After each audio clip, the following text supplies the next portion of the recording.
Hola, bienvenido a un video más de Biblia y Esperanza. Me da mucho gusto que estés aquí, porque veo que estás interesado en la nueva serie de Shabbat, el mandamiento olvidado, la cual solo es narrada por un servidor.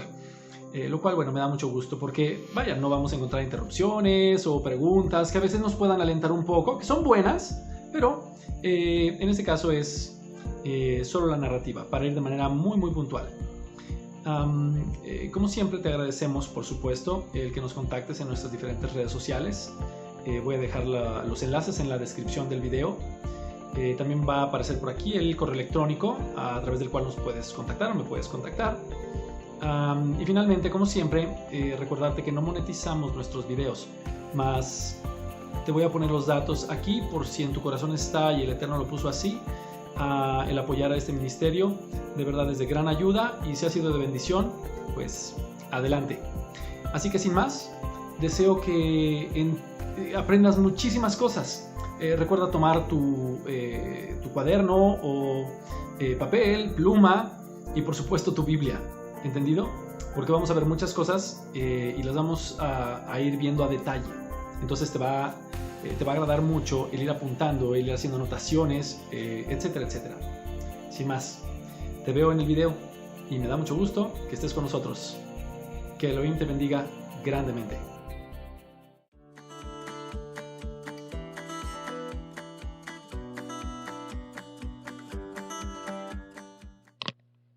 Hola, bienvenido nuevamente. Me da mucho gusto que me sigas acompañando.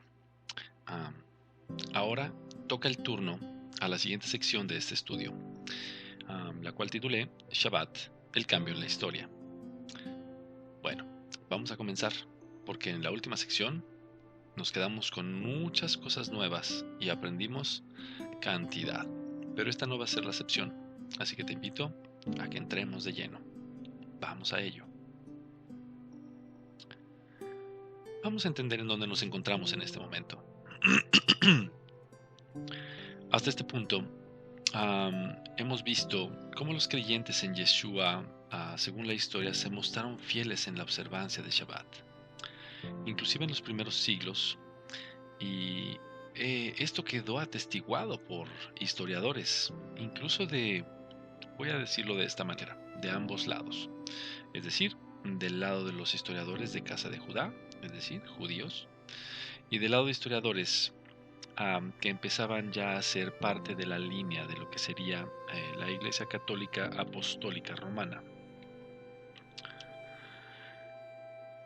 Dentro de estas testificaciones queda sentado que los fieles, los creyentes, padecieron persecución y exilio. Por esta y muchas otras causas, de igual manera nos dimos cuenta de manera muy breve que en algún punto de la historia esto cambió.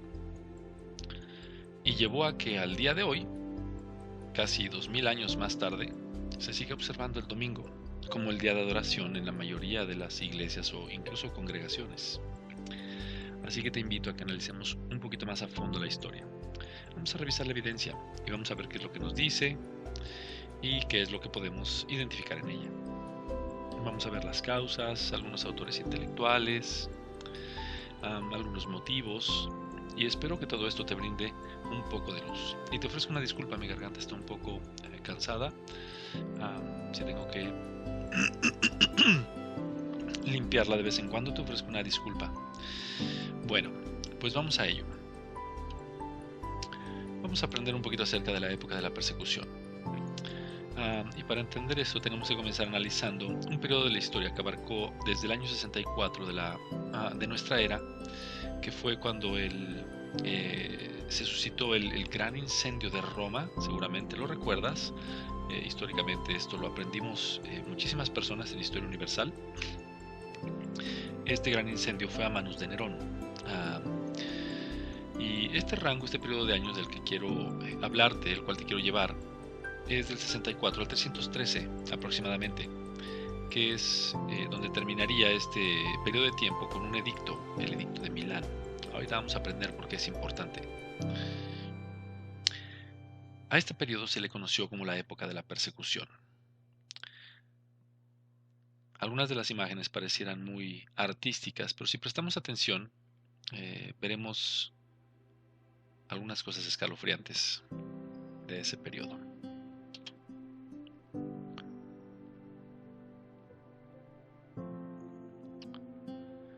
Vamos a ver cuáles fueron esas 10 grandes persecuciones de Roma. Durante este tiempo, durante este periodo de años, se estaban incrementando de manera considerable tanto el número de creyentes en Yeshua, así como los judíos. Recordemos, ya para este momento, tú debes de tener claro que no era exactamente lo mismo. Una cosa era ser creyente en Yeshua y la doctrina de los apóstoles, las cuales, las enseñanzas me refiero, estaban basadas en la Torá. Y por supuesto, algunos de los libros del Nuevo Pacto, del Pacto Renovado, aún no habían sido escritos, no habían quedado asentados. Ellos guardaban los principios de la Torá, pero no se adherían a todos los rituales y mandamientos de hombres que los judíos establecían. La casa de Judá, que en este caso venía como parte del fariseísmo. Bueno, esto detonó un periodo extremadamente difícil para estas personas a manos de Roma. De verdad te ofrezco una disculpa. Estoy haciendo lo mejor que puedo. Bueno, vamos a continuar. Específicamente hablando, quedan registradas o se encuentran registradas 10 grandes persecuciones. A lo largo de todo este periodo, dichas persecuciones fueron creciendo en brutalidad y en agresividad. Y todo esto es porque había un odio hacia aquellos creyentes y seguidores del Mashiach, del Mesías, como lo conocemos. No es nada de extrañarse, ¿cierto? Bueno, vamos a ver, vamos a aprender cómo fue que todo esto sucedió. Las 10 grandes persecuciones fueron las siguientes. Número 1. Inició a cargo de Nerón, del 37 al 68 de nuestra era. Fue que esta persona tuvo vida. La persecución fue alrededor del 64 de nuestra era. Y fue cuando los creyentes se volvieron los culpables de todo lo malo que estaba sucediendo en Roma. Nerón los tomó como la excusa perfecta. Inclusive les achacó el incendio. La segunda gran persecución vino a manos de Domiciano, el cual tuvo vida del 51 al 96 de nuestra era y la persecución aproximadamente entre el 90 y el 96. En este caso, la confrontación entre el pensamiento pagano y el cristianismo dio lugar a asesinatos y destierros. La tercera se dio a manos de Trajano. Entre el 53 y el 117 de su vida, aproximadamente la persecución tuvo lugar entre el 98 y el 117. Los seguidores del Mesías, de nuestro Salvador, se les consideraba miembros de una minoría despreciable, a los cuales se les podía ejecutar. Más adelante vamos a ver un importante testimonio histórico acerca de estos detalles. La cuarta gran persecución vino a manos de Adriano. Él estuvo en esta tierra del 76 al 138 de nuestra era y la persecución aproximadamente del 117 al 138. Todo esto en realidad solo daba inicio a poco más de 2 siglos de una intensa tribulación para los seguidores de Yeshua, a quienes despectivamente se les llamaba cristianos o cristos pequeños.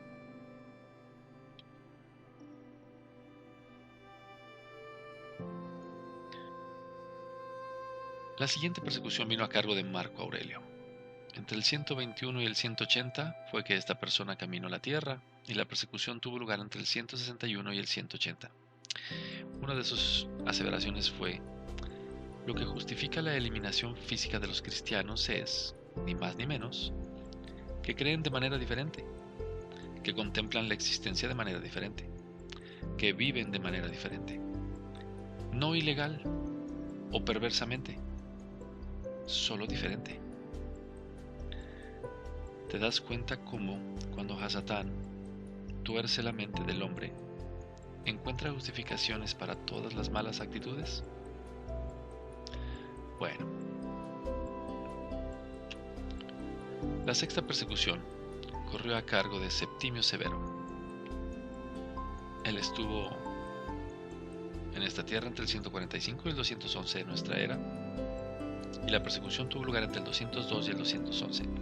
Durante este periodo, podemos decir que convertirse en cristiano y bautizarse se volvió un acto ilegal y castigable con la muerte. La séptima persecución estuvo a manos de Maximinio Tracio.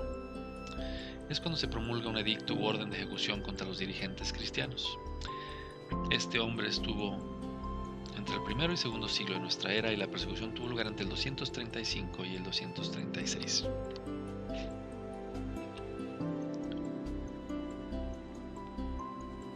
Todavía no terminamos, y esto quiero que te dé más o menos un panorama de todo aquello que tuvieron que sufrir las personas que por su fe fueron perseguidos, expulsados, castigados, torturados, muertos, familias separadas, gran dolor, gran tiempo de tribulación.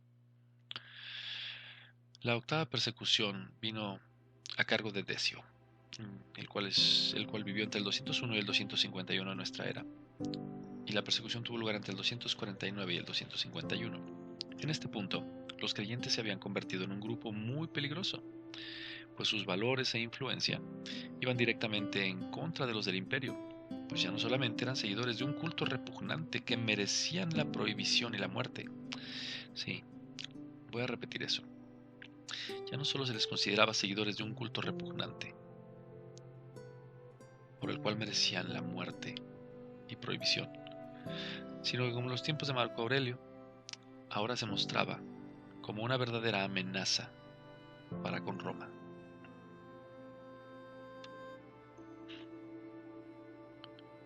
La novena persecución vino a cargo de Valeriano, el cual vivió del 200 al 260 de nuestra era, y la persecución del 257 al 260. En este periodo se prohíben las reuniones cristianas y se ordena la ejecución de todos los diáconos y laicos de relevancia que no apostataran, que no le dieran la espalda a esas creencias. Algo que es importante es que esto solo es una pequeña reseña súper pequeñita de todo lo que conllevó cada una de esas 10 grandes persecuciones. Si tú deseas ahondar en ello, bueno, puedes, como decimos acá, echarte un clavado, aventarte un clavado a la historia, y vas a encontrar cosas aún más fuertes, definitivamente. La décima persecución corrió a manos de Diocleciano, en el cual se ordena la quema de todos los volúmenes donde aparecieran recopiladas porciones de las Sagradas Escrituras, en lo que sería la décima y última gran persecución. Más adelante incluso se autorizaría la pena de muerte a los cristianos. Esta última tuvo lugar alrededor del 303 de nuestra era. Aunque podría pensarse que con la abdicación de Diocleciano se acabaría todo, esa no fue la realidad, pues los cristianos eran considerados enemigos directos del imperio. Y esta convicción tuvo como resultado el que continuara la persecución, aunque su intensidad variaría según los distintos gobernantes, pero las prácticas exigidas para los creyentes del Mesías seguían siendo las mismas. 1. Maldecir a Yeshua. 2. Hacer ofrendas a los dioses paganos. Y 3. Todo esto en suma era lo mismo que apostatar. Yo te pregunto, si alguien pone en riesgo tu vida y cuestiona tu fe, ¿qué responderías?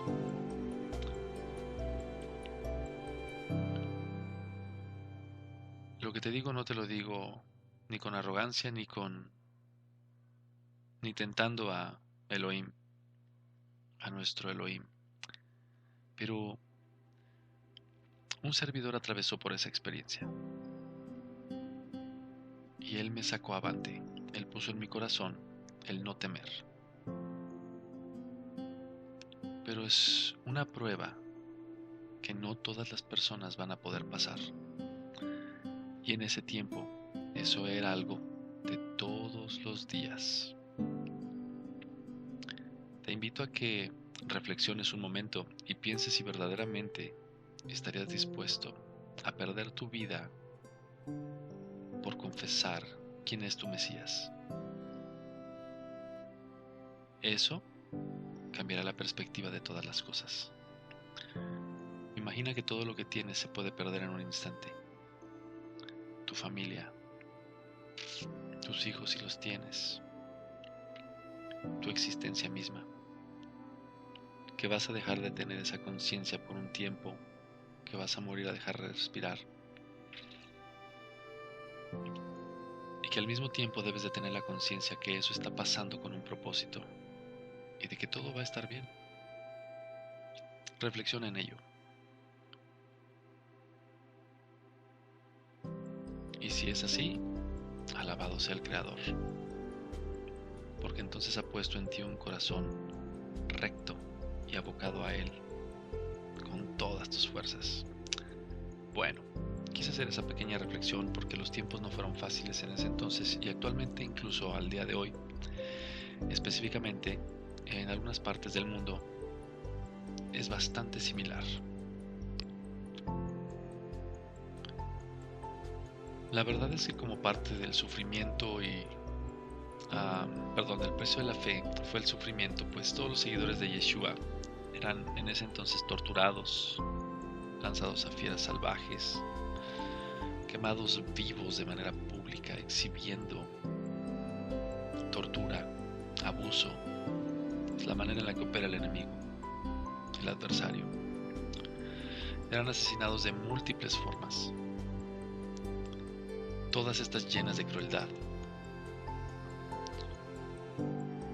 ¿Y quién definía eso? Bueno, el gobernante en turno.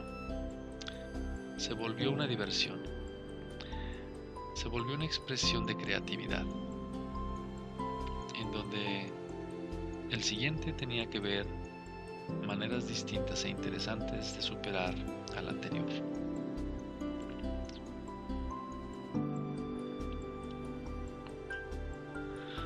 Esto no era ajeno al Señor.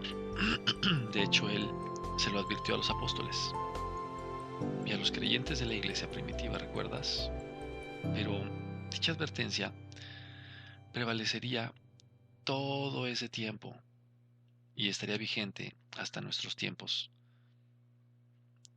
¿Recuerdas lo que dice Mateo 24? 9 al 13 dice: entonces los arrestarán, los perseguirán y los matarán. En todo el mundo los odiarán por causa de mi nombre. Muchos se apartarán de mí, se traicionarán unos a otros y se odiarán. Aparecerán muchos falsos profetas y engañarán a mucha gente. Abundará el pecado por todas partes y el amor de muchos se enfriará. Pero el que se mantenga firme hasta el fin será salvo. Este versículo no puede ser más vivo, no puede estar más vigente que al día de hoy.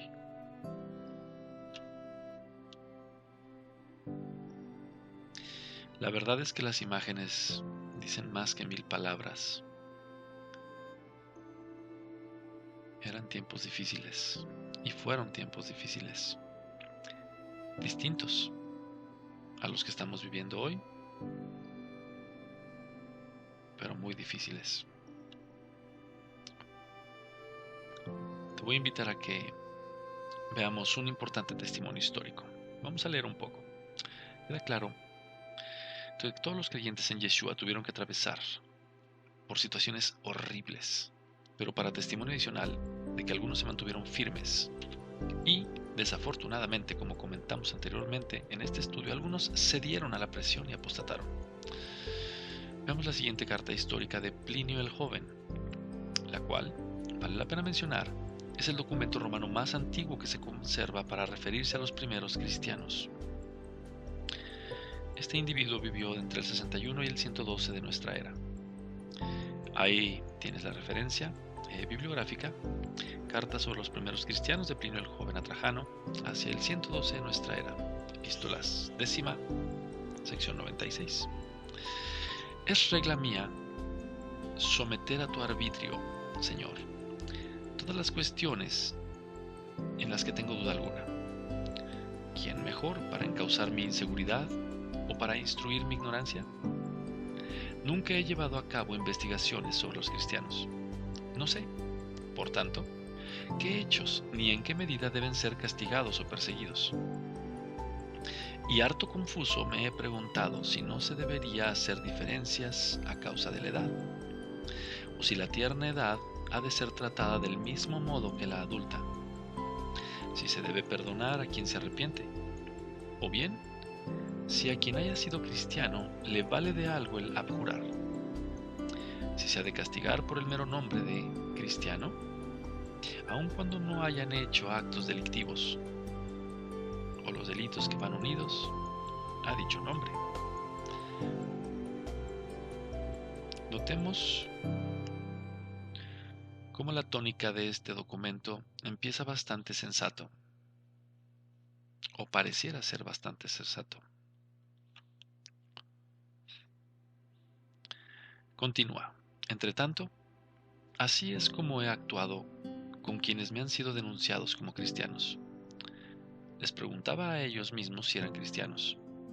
A los que respondían afirmativamente, les repetía 2 o 3 veces la pregunta, amenazando con suplicio. A quienes perseveraban, les hacía matar. Ya el documento no luce igual que como hace 10 segundos, ¿cierto? Probablemente la imagen que tenías de esta persona empieza a cambiar ya. Continúo. Nunca he dudado. De hecho, fuera lo que fuese lo que confesaban, que tal contumacia y obstinación inflexible merece castigo al menos. A otros, convictos de la misma locura, he hecho trámites para enviarlos a Roma, puesto que eran ciudadanos romanos. Y muy pronto, como siempre sucede en estos casos, propagándose el crimen al igual que la indagación, se presentaron numerosos casos distintos.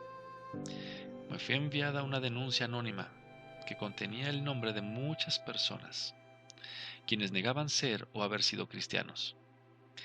Si invocaban a los dioses conforme a la fórmula que les impuse, y si hacían sacrificios con incienso y vino a tu imagen, que a tal efecto hice instalar, y maldecían además de Cristo.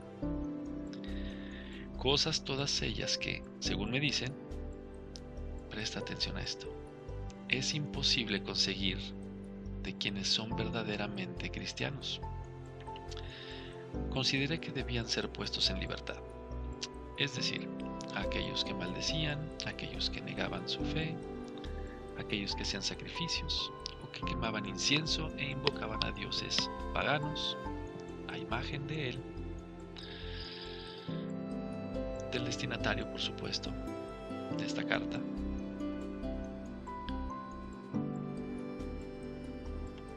Impresionante, ¿verdad? Continúa. Otros, cuyo nombre me había sido denunciado, dijeron ser cristianos, pero poco después lo negaron. Lo habían sido, pero después habían dejado de serlo. Algunos al pasar 3 años, otros más, otros incluso tras 20 años. También todos estos han adorado tu imagen y las estatuas de nuestros dioses y han maldecido a Cristo. Por otro lado, ellos afirmaban que toda su culpa o error había consistido en la costumbre de reunirse un día fijo antes de salir el sol. ¿Me va siguiendo? Ellos afirmaban que toda su culpa o error había consistido en la costumbre de reunirse un día fijo antes de salir el sol y cantar coros sucesivos, un himno a Cristo como a un Dios, y en comprometerse bajo juramento, no ya a perpetuar cualquier delito, sino a cometer hurtos, fechorías o adulterio, a no faltar a nada prometido, ni a negarse a hacer un préstamo del depósito. Terminados estos ritos, tienen por costumbre separarse y volverse a reunir para tomar alimento. Por lo demás, común e inocente. E incluso de estas prácticas había desistido a causa de mi decreto, por el que prohibí las asociaciones, siguiendo tus órdenes. He considerado necesario arrancar la verdad, incluso con torturas, a 2 esclavas que se llamaban servidoras, pero no conseguí descubrir más que una superstición irracional y desmesurada. Espero te hayas estado imaginando ese tiempo, esa historia, el contexto en donde pudo haber estado esta persona cuando lo escribió.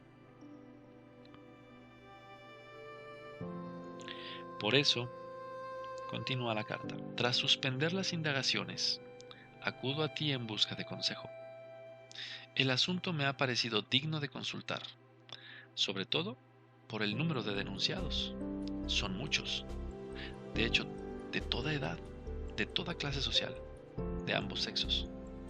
Los que están o estarán en peligro. Los que están o estarán en peligro. Interesante aseveración. Y no es solo en las ciudades, también en las aldeas y en los campos donde se ha difundido el contagio de esta superstición. Por eso me parece necesario contenerla y hacerla acallar. Me consta, de hecho, que los templos, que habían quedado casi desiertos, comienzan de nuevo a ser frecuentados. Gloria a Adonai. Que eso pasó. Y que las ceremonias rituales que hace tiempo habían sido interrumpidas, se retoman. Y que se vende en todas partes la carne de las víctimas que hasta la fecha tenían escasos compradores. De todo puede deducirse que gran cantidad de hombres podría enmendarse si se aceptase su arrepentimiento. Este increíble testimonio histórico no deja lugar a dudas sobre todo lo que hemos expuesto de forma clara y precisa. Como ya leímos, muchos apostataron, pero también otros se mantuvieron firmes. Este es uno de los testimonios más fuertes. Carta a Diogneto, documento anónimo, y dice así en el verso 7. ¿No ves cómo son arrojados a las fieras para obligarlos a renegar y no son vencidos? ¿No ves que cuanto más se los castiga, en mayor cantidad aparecen otros? Al escuchar esto yo no sé qué pasa dentro de ti, pero para mí enciende un fuego y me hace recordar que nada va a prevalecer contra aquello establecido por nuestro Creador. Porque aún el enemigo se tiene que presentar ante el trono, inclinarse y pedir. Y Adonai Sebaot es el único, Yahweh Sebaot es el único que puede autorizar. Por eso es que Él dijo, prevalecerán. Y aun cuando haya persecución y dolor, yo los haré prevalecer.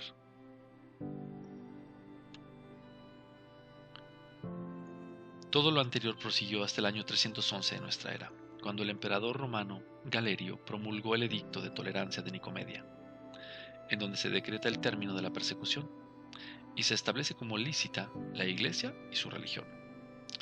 Esto obligó al año siguiente a Maximino Daia, entre el 270 y el 313,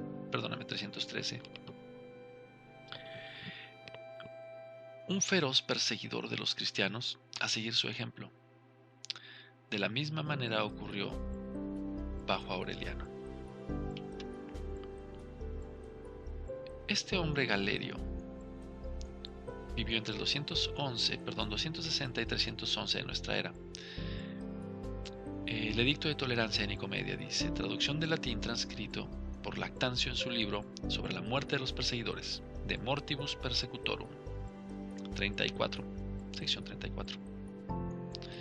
Dice, entre todo lo otro que por el bien y la prosperidad de la cosa pública dispusimos, quisimos en el pasado armonizar todas las cosas con el derecho y el orden público romano tradicional. También buscamos que, incluso los cristianos, que habían abandonado la religión de sus ancestros, se reintegrasen a la razón y al buen sentido. ¿Te das cuenta? Increíble, ¿verdad? En efecto, continúa. Por algún motivo, la voluntad de los cristianos fue por su propia obra plagada de tal manera y fueron presa de tal tamaña estupidez que abandonaron las instituciones ancestrales que quizás sus mismos antepasados habían instituido. En su lugar, por su propio capricho, y como bien les pareció, adoptaron y siguieron leyes propias, congregándose en varios lados como grupos separados. Así, cuando con tal finalidad pusimos en vigor nuestras leyes para que se conformasen a las instituciones tradicionales, muchos se sometieron por el miedo. Otros fueron incluso abatidos. ¿Te suena familiar esto? Yo solo te lo dejo en el tintero. Aún así muchos perseveraron en su propósito y constatamos que no observaban la reverencia a los dioses de la religión de vida, ni tampoco aquella del Dios de los cristianos. Habida cuenta de nuestra gran clemencia e inveterada costumbre de indulgencia que ejercitamos frente a todos los hombres, creemos que debemos extenderla también a este caso. De tal modo, pueden nuevamente los cristianos reconstituirse, así como sus lugares de culto, siempre que no hagan nada en contra del orden público. ¿Notas cómo hay una dicotomía en esas palabras que quedaron como testimonio? Cuando el Espíritu Santo, cuando el Santo Espíritu de Adonai, el Ruach HaKodesh, no mora en la persona, existe esa dualidad. Y no me refiero a que haya inadvertidamente errores en la persona, sino al criterio de fondo sobre el cual basa sus decisiones y su actuar. Por medio de otra carta, indicaremos a los magistrados cómo deben conducirse, continúa. En razón de esta, nuestra benevolencia, deberán orar por nuestra salud y la del imperio, para que el imperio pueda continuar incoluble y para que puedan vivir en seguridad en sus hogares. Incoluble. Este edicto se dicta en Nicomedia, a un día de las calendas de mayo, en nuestro octavo consultado y en el segundo de Máximo Lactancio. ¿Qué fue lo que esto desencadenó? Bueno, todo esto fue el antecedente del Edicto de Milán, también conocido como la tolerancia del cristianismo, el cual sería promulgado un par de años más tarde, en el 313 de nuestra era, por Constantino el Grande y Licinio, estableciendo la libertad de religión en el Imperio Romano. Esto como que empieza a lucir mejor, pero vamos a ver para dónde va. Constantino y Licinio proclamaron la libertad religiosa completa. A partir de ese momento, se dan por concluidas las persecuciones imperiales. Aunque lo cierto es que tanto Licinio como Juliano, entre el 361 y el 363, desencadenarían nuevas persecuciones en intentos agónicos de aplastar el cristianismo e imponer de nuevo el paganismo. No se detendrían del todo. Veamos un poco acerca del Edicto de Milán, traducción del latín transcrito por Lactancio en su libro sobre la muerte de los perseguidores de Mortibus Persecutorum. Nuevamente el mismo documento, una sección diferente. Vayamos a ello.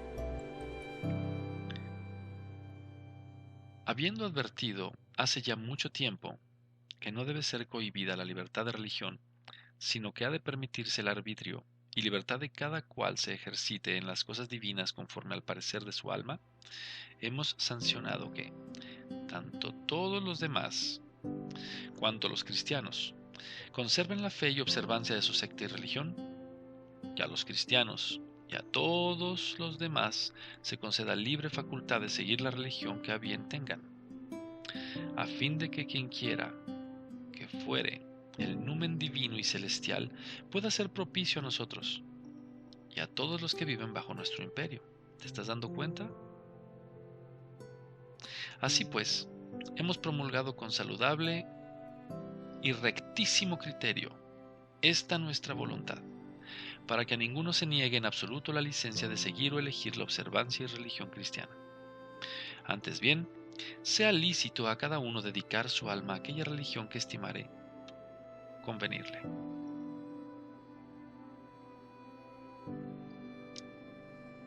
Esto verdaderamente está de dar miedo. Es la manera en la que se engaña, empezando a poner opciones y alternativas para que todos estén aparentemente contentos, pero arrastrándolos a ser partícipes de algo podrido.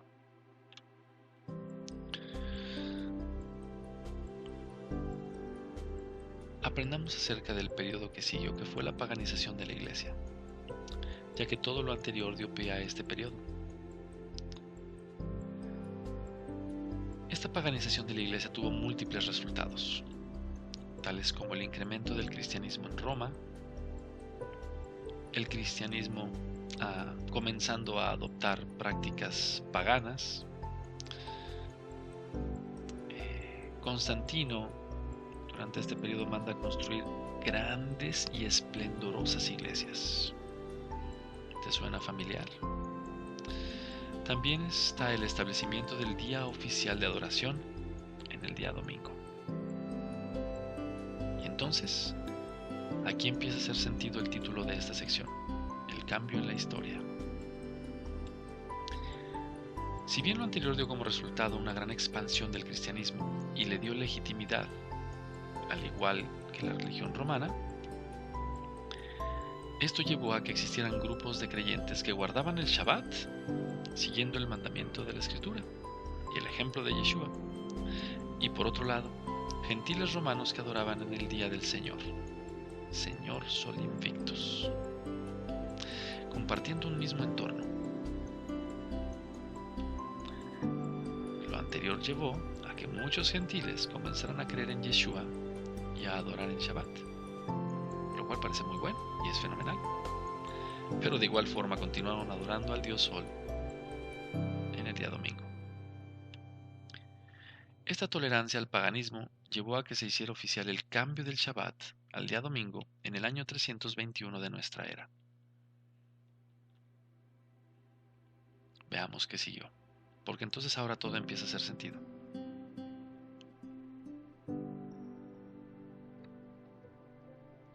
Vamos a ver a este individuo, Constantino el Grande, el cual vivió entre el 272 y el 337 de nuestra era.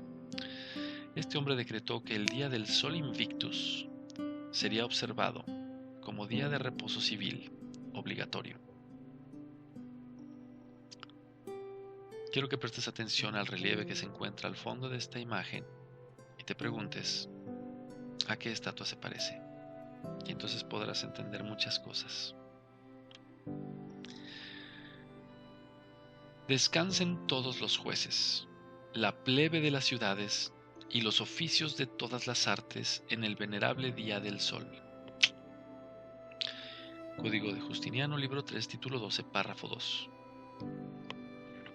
Se decretó que el día del Sol sería observado como día de reposo, refiriéndose al Sol Invictus, divinidad solar del Imperio Romano. History of the Christian Church, volumen 3, of the Christian Church, volumen 3, página 380, 1902. Bueno, van a encontrar las referencias bibliográficas a lo largo del estudio como lo hemos venido haciendo. El día del Sol no es para Constantino un día específicamente cristiano. Tiene un doble rostro, cristiano por un lado, pagano por el otro, y cada uno puede hacer uso de este según sus convicciones. ¿Qué te parece? Tremendo. La retención del antiguo nombre pagano dies solis, día del sol o domingo, por el festival cristiano semanal, es en gran medida acreditado a la unión del sentimiento pagano y cristiano, con lo cual el primer día de la semana fue recomendado por Constantino a sus súbditos, tanto paganos como cristianos, como el venerable día del sol. El venerable día del sol, deidad satánica, demoníaca, pagana. Nuevamente vemos cómo el sincretismo se hizo presente en esta fusión de ideas opuestas, fundiéndolas, acomodándolas para que funcionaran en conjunto, terminando en una adoración a Elohim con costumbres paganas, yendo en contra de la voluntad del Creador. Todo esto era contrario a su voluntad. Recordemos que dice la Escritura, Jeremías 10:2, Yirmiyahu. Esto dice el Señor: no te comportes como las otras naciones que tratan de leer el futuro en las estrellas. No tengas temor de sus predicciones, aun cuando otras naciones se aterren por ellas.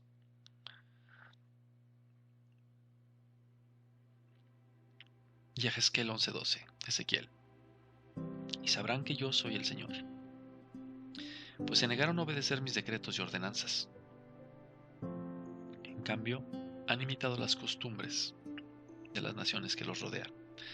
Te invito a que cuando leas esto, verdaderamente te detengas a pensar: ¿en qué estás haciendo tú? ¿Será acaso que yo me estoy comportando como las otras naciones? ¿Será acaso que he negado obedecer sus decretos y ordenanzas?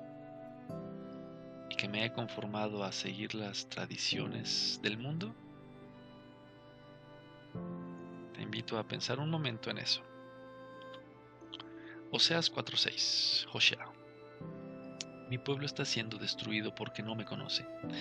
Este versículo se repite tantas veces y lo escuché tantas veces, pero nunca lo leyeron completo. Así como ustedes, sacerdotes, se niegan a conocerme, yo me niego a reconocerlos como mis sacerdotes. ¿Por qué? Ya que olvidaron las leyes de su Dios, yo me olvidaré de bendecir a sus hijos. Debemos enfatizar que el decreto del cambio de la observancia del día de reposo al día domingo fue por voluntad del hombre y no de nuestro Creador, haciendo totalmente ilegítimo este acto ante la luz de las Escrituras. Pero todavía no acaba esto aquí, vamos a continuar. ¿Cuál fue el legado de Constantino y el Shabbat? Si revisamos la historia nos daremos cuenta que las imposiciones de Constantino tuvieron más peso en Roma y Alejandría, ya que fuera de estas regiones prevalecía el guardar Shabbat entre los creyentes. De esto dan testimonio dos grandes historiadores de la Iglesia cristiana. Sócrates de Constantinopla, también conocido como el Escolástico, dice: porque casi todas las iglesias alrededor del mundo celebran los misterios sagrados, el Shabbat de cada semana. Sin embargo, los cristianos de Alejandría y Roma, de acuerdo con alguna tradición antigua, no bíblica, han cesado de hacerlo así. Los egipcios que viven cerca de Alejandría y los habitantes de Tebas tienen sus asambleas religiosas en Shabbat. ¿Qué te parece? Aquí entra en escena Salaminio Hermías Sosomeno. Él establece y dice: la gente de Constantinopla y casi todos los demás lugares se reúnen en Shabbat, como también durante el primer día de la semana, costumbre que no ocurre en Roma o Alejandría. Ahí vemos esa dualidad, esa incomprensión de la verdad, ese sincretismo. En algunos impuesto, en algunos voluntario. Es claro que estos dos historiadores dan testimonio no solo de la existencia, sino de la costumbre de reunirse en Shabbat. Y es lo que decíamos, al mismo tiempo dicha costumbre no se veía de la misma manera en Roma y Alejandría.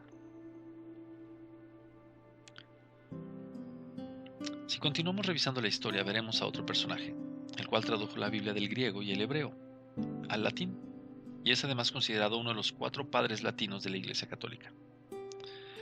Nos referimos a Eusebio y Jerónimo, San Jerónimo de Estridón. Él estableció y dijo: los paganos lo llaman Día del Sol, y debemos reconocerlo como tal con la mejor voluntad, puesto que en ese día apareció la luz del mundo y en ese día amaneció el sol de justicia. Es claro y evidente que históricamente se adoraba y veneraba al dios Sol, en el día domingo bajo el pretexto de la resurrección de Yeshua, la cual hemos aclarado anteriormente. Bueno,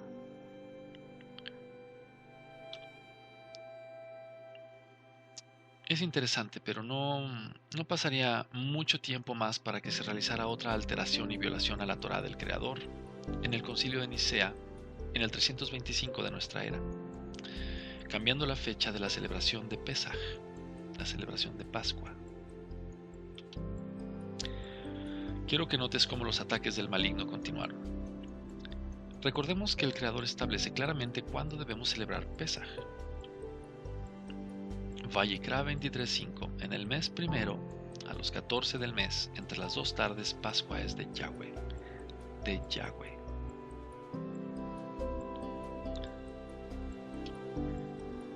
Y esto es así, como ya sabemos, porque de igual forma, un 14 de Aviv fue el día en que Yeshua sería clavado en esa estaca, convirtiéndose así en el Cordero de Pascua que quita los pecados del mundo, cumpliéndose así el propósito de la celebración para el pueblo del Señor. Sin embargo, veamos qué fue lo que pasó en el Concilio de Nicea en el 325 de nuestra era, ya que se fijó la celebración de Pesaj, de Pascua, como el primer domingo después de la luna llena tras el equinoccio de primavera, paganizando la celebración bíblica y llevándola nuevamente a un domingo. Vamos a ver cómo la evidencia continúa.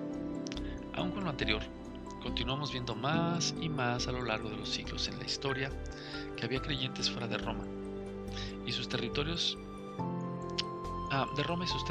y estos seguían guardando el Shabbat.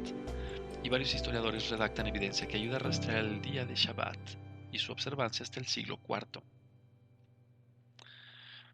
El Canon 26 del Concilio de Elvira revela que la Iglesia de España durante esa época guardaba el Shabbat, el séptimo día. Mira esto. En cuanto al ayunar cada Shabbat, resuelto que se corrija el error de ayunar cada Shabbat. Esta resolución del concilio estaba en directa oposición a las regulaciones que en la Iglesia de Roma se habían llevado a cabo, de imponer ayuno al día de Shabbat, con el fin de humillarlo y hacerlo parecer repugnante a la gente.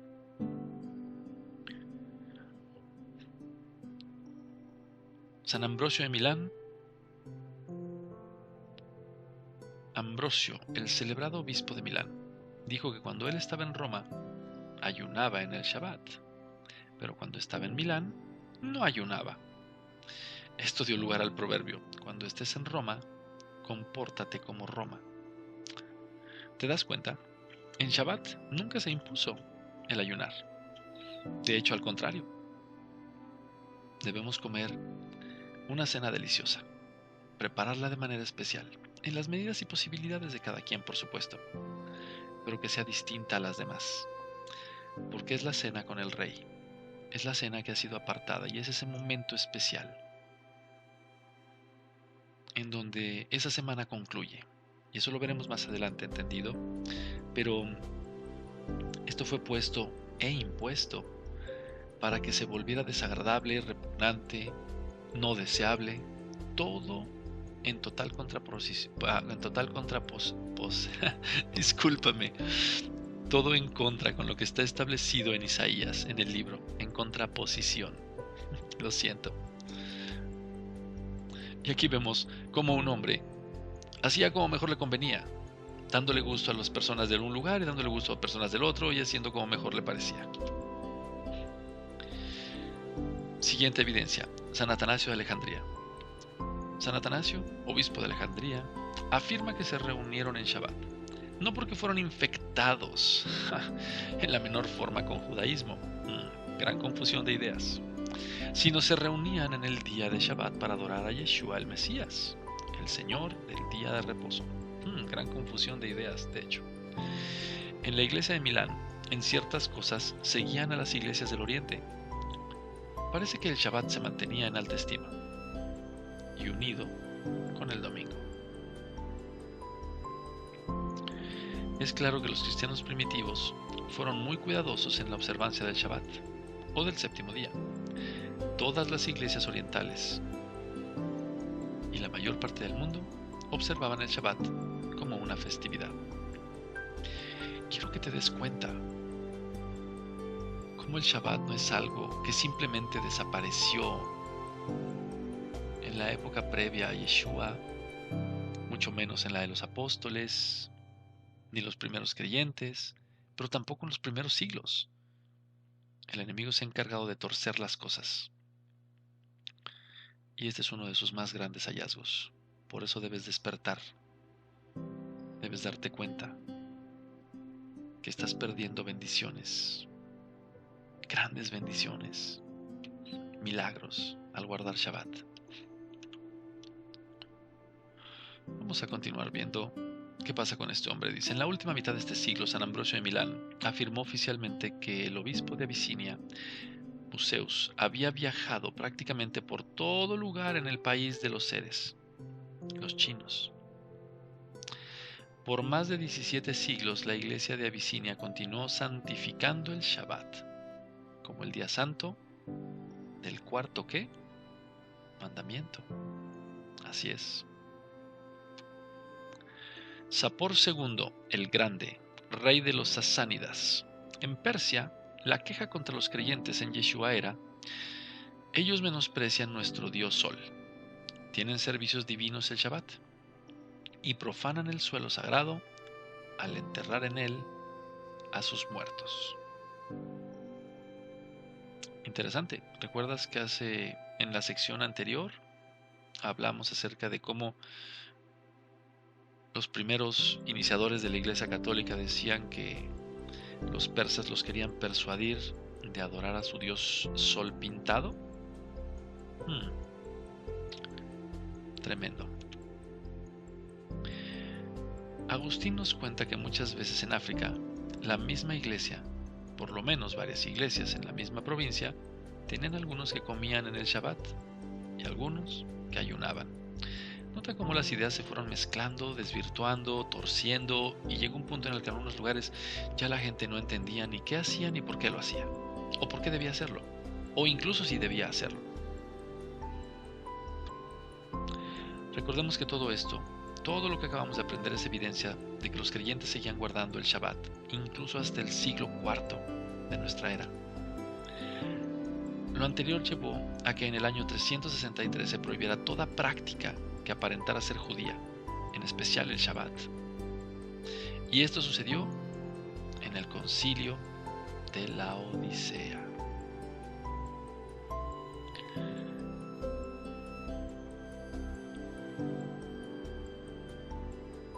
En el Concilio de la Odisea vamos a ver cómo la iglesia aún leía las escrituras en Shabbat. Si recuerdas que mencionamos que la Odisea era importante tiempo atrás en este estudio, ahora verás por qué y entenderás muchas cosas. Concilio de la Odisea, 363 de nuestra era. Canon 16. Los evangelios serán leídos en Shabbat. En Shabbat. Junto a otras escrituras sagradas. Esto demuestra que se leía la Torá en el Shabbat. Tanto así que tuvieron que imponer que se leyeran también los evangelios en ese mismo día. Esta imposición se dio porque la costumbre era leer, como ellos decían, el Antiguo Testamento. Nosotros entendemos que su nombre es la Tanaj. Era costumbre de la iglesia guardar este día de Shabbat en varias partes, como conmemoración de la creación.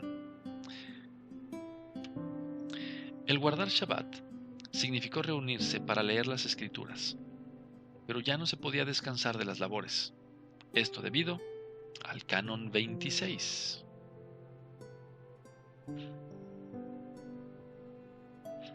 Canon 26. Los cristianos no podrán judaizar. Ese término. O mantenerse perezosos en el Shabbat, sino que deberán trabajar en ese día.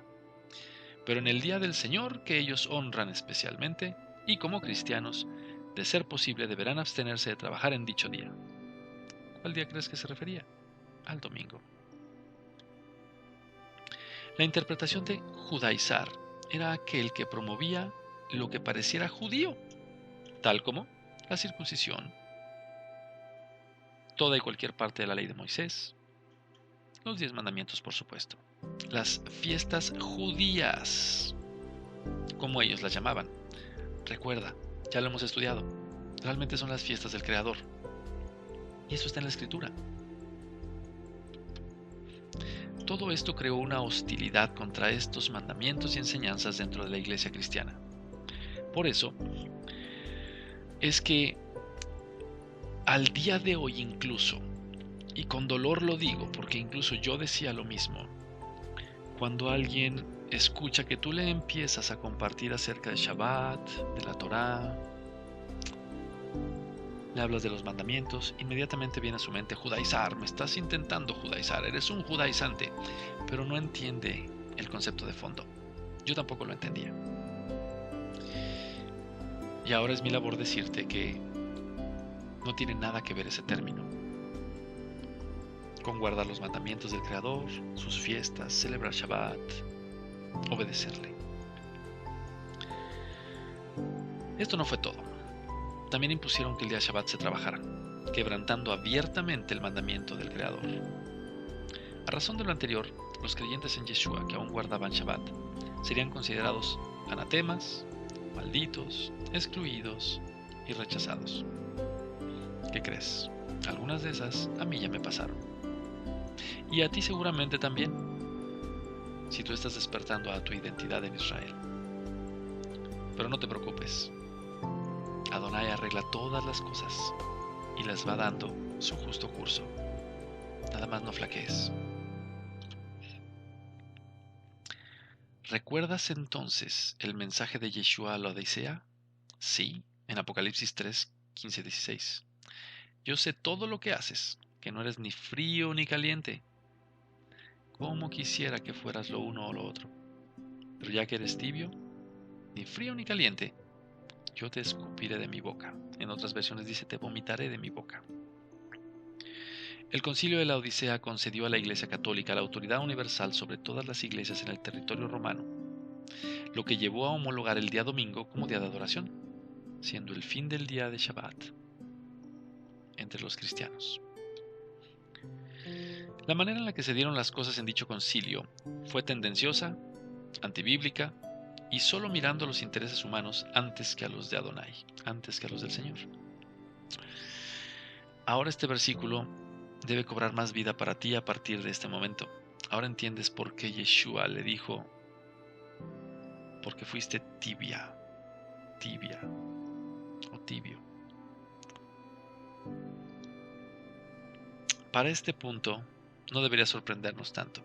Sin embargo, aun con el mismo descaro y blasfemia, ellos, ¿quiénes ellos? La Iglesia Católica, publicarían lo siguiente con respecto a este concilio siglos más tarde. Pero nota, la tibieza fue no mantenerse firmes y decir el Shabbat debe prevalecer y estos son sus principios, sino que se fueron para un lado, se fueron para el otro, quisieron agradar a ambos bandos y entonces llevaron a la homologación del domingo. Esa tibieza de corazón fue la que reprendió nuestro Mashiach. Vamos a ver esta publicación que surgió siglos después dentro del catolicismo católico. El catecismo católico recibió la bendición apostólica del Papa Pío X el 25 de enero de 1910. ¿Cuál es el día de reposo? El día de descanso es el Shabbat. ¿Por qué observamos el domingo en vez del Shabbat? Observamos el domingo en vez del Shabbat porque la Iglesia Católica, en el Concilio de la Odisea, transfirió la solemnidad del sábado al domingo. Gran blasfemia. Efectivamente, esta no se puede ocultar. Todo aquello que vaya abiertamente en contra de lo establecido por Elohim no es digno de observarse, y más aún, la soberbia, de sentirse más que Él. Y recordemos, esto solo lleva a una sola cosa: el quebranto, juicio, dolor y llanto. Leamos esta advertencia anticipada. Daniel 7:25. Desafiará al Altísimo y oprimirá al pueblo santo del Altísimo. Procurará cambiar las leyes de los santos y sus festivales sagrados, y ellos quedarán bajo el dominio de ese rey por un tiempo, tiempos y medio tiempo. Esto muchos lo interpretan de forma directa, escatológicamente hablando, a los últimos tiempos, específicamente a los 3 años y medio de la gran tribulación. Pero esta es una advertencia que ha venido sucediendo a lo largo de todos estos siglos y ha ido cobrando fuerza y vida.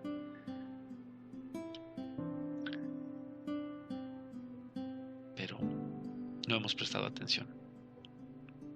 O al menos no habíamos empezado a prestar atención. Esta profecía de Daniel está totalmente relacionada con todo lo que hemos venido aprendiendo en este estudio. El sistema de Roma, el cuerno pequeño, especialmente a través de la Iglesia Católica Romana, han cambiado la ley y los tiempos. Pero, ¿cuáles leyes y tiempos han cambiado? Vamos a ver. Han cambiado la Torá y su ley. Han cambiado las fiestas. Han cambiado Shabbat.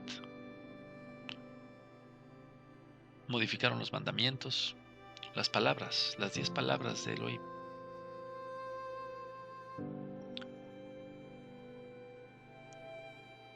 Vamos a verlas. Si las recuerdas, las estudiamos al principio, en una de nuestras primeras secciones. 1. No tendrás dioses ajenos delante de mí. 2. No te harás imagen ni ninguna semejanza. 3. No tomarás el nombre de Elohim en vano. 4. Acuérdate del día de reposo para santificarlo. 5. Honra a tu padre y a tu madre. 6. No matarás. 7. No cometerás adulterios. 8. No robarás. 9. No hablarás falso testimonio. Y 10. No codiciarás. De modo que lo primero que hicieron fue desaparecer el segundo. Una vez habiendo hecho esto, el tercero pasó a ser el segundo. Interesante, ¿verdad? Ahora modificaron el tercero y por muchos años quedó como santificarás las fiestas.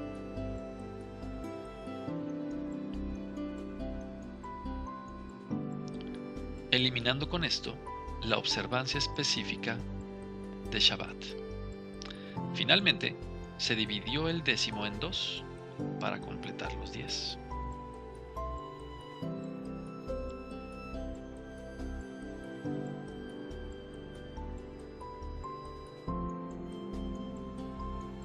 ¿Te das cuenta? Disculpa. Y ahora quedó el tercero, santificarás las fiestas. El cuarto, honra a tu padre y a tu madre, que incluso en algún punto yo le pregunté a mi madre de sangre, y ella me lo dijo, es que yo sabía que el cuarto era ese, y lo tenía muy bien sabido, porque así me lo habían enseñado. Gran mentira y engaño. El 9 lo pusieron como no consentirás pensamientos o deseos impuros. Bueno, alteración de las 10 palabras de Adonai, no solo sus fiestas, no solo Shabbat, que también es una de las fiestas, es la primera, la que da entrada a todas las demás. No solo se adjudicaron poder que no les corresponde, sino que también se metieron con las 10 palabras de Adonai. Vamos a ver qué pasó en el Concilio de Trento en 1566. Complace a la Iglesia de Dios que la celebración religiosa del día Shabbat se debe transferir al día del Señor, el domingo, el día del Señor, el día del Sol Invictus, demonio. En este concilio se decretó la autoridad de la Iglesia Católica de cambiar el día del reposo al primer día de la semana. La Iglesia Católica fue añadiendo doctrina referente al domingo, expresado en el Catecismo, el cual es el fundamento de los aspectos doctrinales de esta religión. Vamos a ver un poco acerca de lo que dice este Catecismo. Postulado 2175. El domingo se distingue expresamente del sábado, al que sucede cronológicamente cada semana, y cuya prescripción litúrgica reemplaza para los cristianos. Quiero que notes esto, al cual sucede cronológicamente, pero específicamente el domingo es el día primero. Entonces, del todo no es correcto eso. Sin embargo, hay algo todavía más oscuro detrás de esa aseveración. Y si recordamos, el número 7 es un número de perfección, es el número de Adonai. Pero los que siguen a Hasatán adoran el óctuplo, el número 8, porque es su deseo de ser más allá que el Creador. Es uno de esos principios oscuros, de manera muy simplista, por supuesto.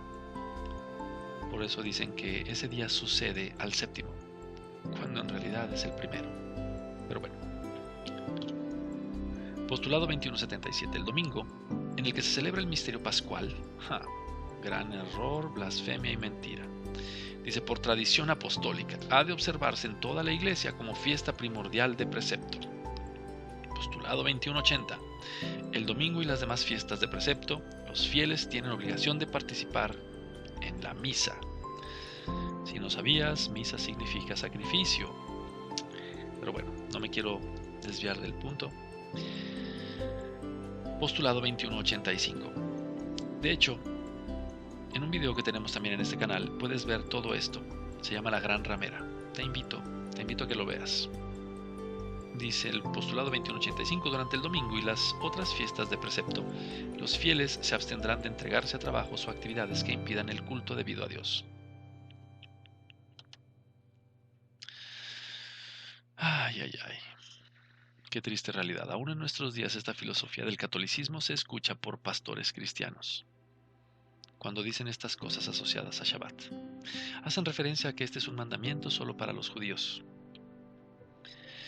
Lo que es más triste, muchos pastores, aún a sabiendas de esta información, continúan defendiendo la postura de la Iglesia Católica, argumentando múltiples pretextos. Pero para entender un poco esta postura, vayamos a ver de dónde nacen las iglesias cristianas, actualmente hablando, por supuesto. En el siglo XVI se lleva a cabo un movimiento al que se conoció como la Reforma Protestante, por voz de un personaje nacido en Alemania que todo cristiano debería conocer. Y nos referimos a Martín Lutero. El movimiento que este hombre inició llevaría a la formación de numerosas iglesias agrupadas bajo la denominación movimiento protestante o protestantismo. Este movimiento tenía como principales objetivos el provocar un cambio profundo y generalizado en los usos y costumbres de la Iglesia Católica. También negar la jurisdicción del Papa sobre toda la cristiandad y reformar el catolicismo con el fin de retornar a un cristianismo primitivo. A decir verdad, gracias a este movimiento es que se regresó a muchos de los fundamentos de la Biblia, que se habían perdido por años, por siglos, debido a tradiciones y mandamientos de hombres.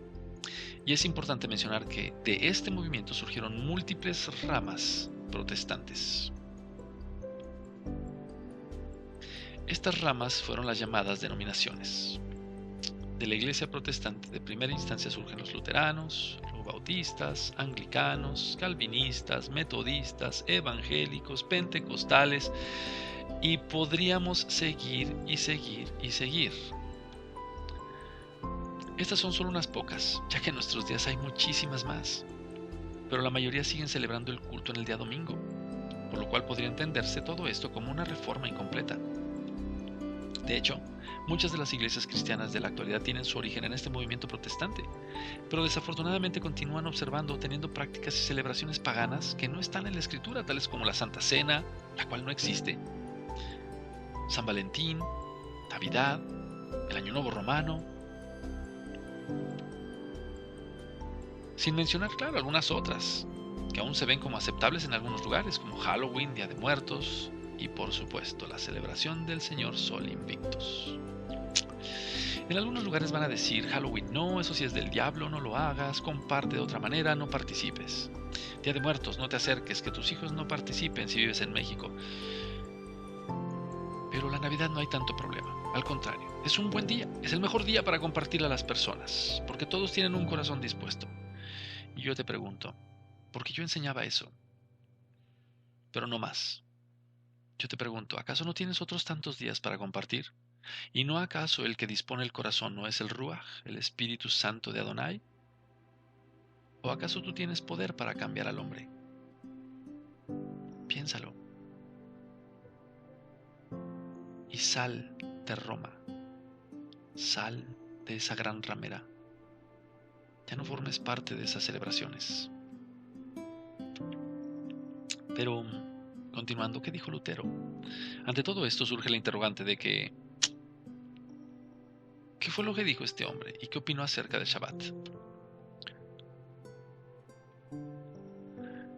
Aunque fue bien sabido que la postura de Lutero hacia los judíos de forma particular cambió a lo largo de su vida, en una manera radical, y que si bien es cierto, al final de esta él mostró un abierto antisemitismo, es decir, una total oposición contra el pueblo judío, también debemos tomar en cuenta el testimonio que dejó de forma específica acerca de Shabbat.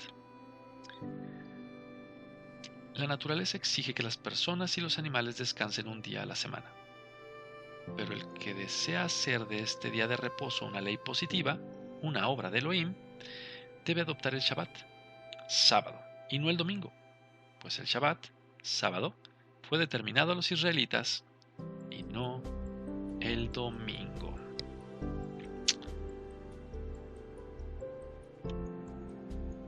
Con lo anterior vemos que inclusive el mismo padre de la iglesia protestante estableció que el día de reposo era el séptimo, es decir, el Shabbat, y que guardar Shabbat era la forma de hacer el día de reposo una ley positiva. Esto mismo lo vemos en la siguiente obra, la cual por cierto es la primera exposición oficial del protestantismo. Presta atención, es uno de los textos básicos de las iglesias luteranas. Y me refiero, o nos referimos a la Confesión de Augsburgo, redactado en 1530. Ellos, refiriéndose a los católicos, alegan que el Shabbat fue transferido al domingo, el día del Señor, lo que es contrario al Decálogo, los 10 mandamientos. No hay ningún ejemplo mayor de prepotencia que ese cambio del día de reposo. Con eso, ellos dicen cuán grande es el poder y la autoridad de la Iglesia Católica Romana, pues ella cambió uno de los 10 mandamientos. Esa es la Confesión de Augsburgo, artículo 28, párrafo 9. ¿Sabías eso? Es claro que incluso ante este último trozo de evidencia, deberíamos asumir que cualquiera que no supiera de esto, pero se dice formar parte o provenir de la Reforma protestante, es que debería cambiar el día de adoración al Shabbat. Pero esto no es así. Por el contrario, se prefiere en muchas congregaciones continuar con la herencia del catolicismo romano, a lo cual la misma Iglesia Católica lo expresa de la siguiente manera. Catecismo Doctrinal, artículo de 1846. La Iglesia, por el poder que le concedió el Señor, cambió la observación del sábado al domingo. Mentirosos, gran mentira.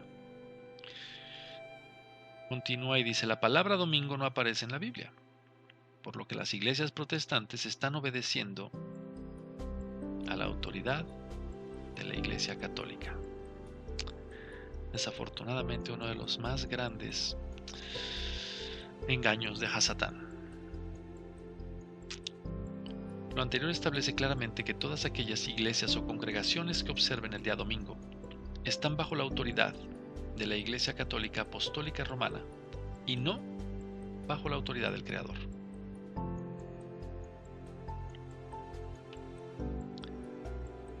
Reflexionemos. Como creyentes en Yeshua y en la Biblia, después de haber viajado a lo largo de la historia y ver las evidencias, yo te pregunto, ¿realmente la Biblia autoriza cambiar el día de reposo? La respuesta es no, no lo hace, pues la palabra de nuestro Elohim es fiel, verdadera y eterna. Esta prevalece por todas las generaciones. Veamos qué es lo que dice Coelet 3:14, Eclesiastés. He entendido que todo lo que Elohim hace será perpetuo. Sobre aquello no se añadirá, ni de ello se disminuirá. Y lo hace Elohim, para que delante de él teman los hombres. Salmo 111, 7 al 8. Las obras de sus manos son verdad y juicio. Fieles son todos sus mandamientos, afirmados eternamente y para siempre, hechos en verdad y en rectitud. Apocalipsis 22:19. Y si alguno quitara las palabras del libro de esta profecía, Elohim quitará su parte del libro de la vida, y de la santa ciudad y de las cosas que están escritas en este libro. Mateo 5:18. Porque de cierto os digo que hasta que pasen el cielo y la tierra, ni una jota, ni una tilde, ni una yod, ni una tav pasará de la ley, hasta que todo se haya cumplido. Y no se cumplió cuando Él murió en el madero. No se cumplió cuando Él ascendió a los cielos. Ya no te dejes engañar.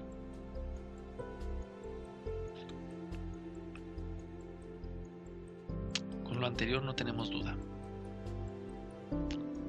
No hay un solo resquicio para decir que el cambio del día de adoración de Shabbat al día domingo fue una cuestión de hombres y no bíblica. Fue una cuestión impuesta por las malévolas influencias de Satanás sobre las mentes de los hombres para torcer y cambiar lo que el Creador estableció. Esto fue el resultado del deseo de la Iglesia Católica de imponer el día de adoración de su dios pagano, el Sol Invictus, lo cual aleja al hombre de Elohim.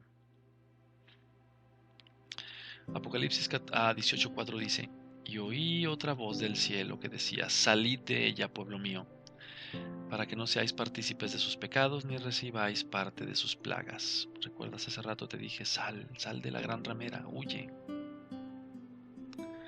Si para este momento el Ruach, el espíritu de Adonai, te ha hablado y ha quitado la venda de tus ojos respecto al legítimo día de adoración, no esperes más.